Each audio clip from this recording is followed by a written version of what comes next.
Miarritze asteburuan, kanpoan iduzkia nagusi, eta kazinoan Frantzia osoko ginekologen kongresua emaztean plazera aipatzeko eta hantxe zen Brigitte Lahaie. Biluzik ezagutu ginuen aktorea, idazle eta irratilari bilakatu da, sexua eta jendeen arteko harremanak aipatzen ditu arratsalde guziz, eta ez omen da sekulan aspertzen.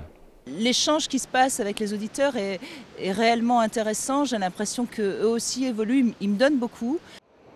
Udari begira, gomendio hau ematen du Brigitte Lahaie.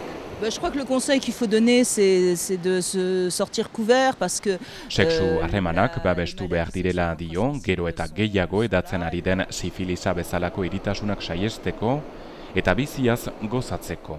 Profiter de la vie et le sexe, c'est la vie.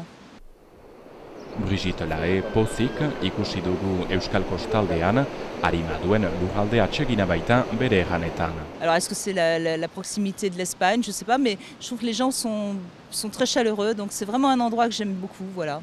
Ondoko hilabeteetan emazteen desira onditzeko pilula aterako dela jakinarazi du Brigitte Lahaie, bere ustez gorputzak ongi ezagutu behar dira lehenik, baina tarteka laguntza bat izateari ezaio ezetzik eman behar, hori bai adostasunean egiten bada. Bururatzeko, Brigitte, mezu bat gure entzulentzat? Agur denedi, buxu batz.